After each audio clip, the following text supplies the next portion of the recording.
উনি বলেছেন বিপদের প্রথম ধাক্কায় যে সবর ধারণ করতে পারে সেই তো সবুর।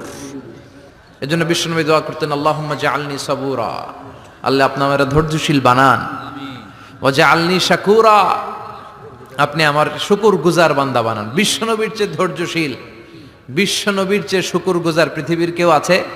কথা বলেন। এমন তাবৎ কোনো অত্যাচার নাই যে অত্যাচার বিশ্বনবীর উপর করা হয় নাই।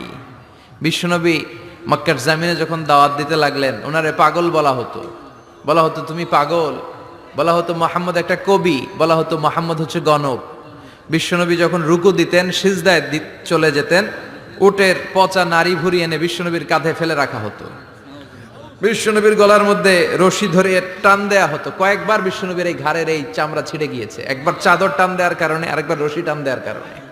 বিশ্বনবী কিছুই বলেন নাই, ক্ষমা করে দিয়েছেন। যেই মক্কার শত্রুরা বিশ্বনবীকে মক্কা থেকে বিতাড়িত করেছেন, এবং যেই রাতে উনি হিজরত করলেন, মাইগ্রেট করলেন, উনি কেঁদে কেঁদে বারবার মক্কার দিকে ফিরে তাকায়, আবার যায়, আবার ফিরে তাকায়, মাতৃভূমির মায়া ছাড়তে পারছেন না। আর বলছিলেন, মাক্কা তো আহাব্বুল বিলাদ ইলাইয়া, মক্কা আমার কাছে সবচেয়ে প্রিয় শহর।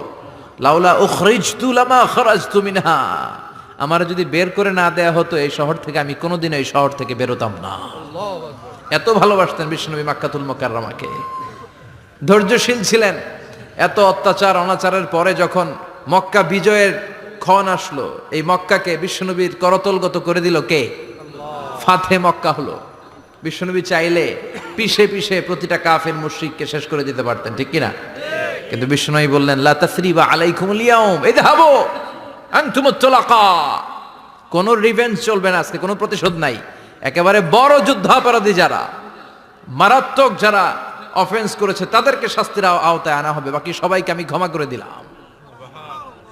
In the long history of the world, there is no instance of magnanimity and forgiveness which was showed by our beloved Prophet Muhammad when all of his enemies laid under his feet and he forgave them one and all. পৃথিবীর গোটা পৃথিবীর ইতিহাসে এরকম নজির কোথাও পাওয়া যায় না, যাকে এত অত্যাচার করে বিতাড়িত করা হয়েছে, নির্বাসন দেয়া হয়েছে, হিজরতে বাধ্য করা হয়েছে।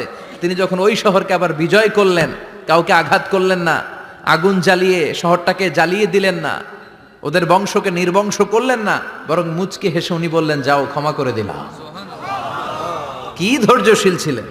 আবার দোয়াও করতেন, আল্লাহুম্মা জাআলনি সাবুরা, আল্লাহ আপনি আমার ধৈর্য বাড়ায় দেন, ওয়া জাআলনি শাকুরা, আপনি আমার শুকর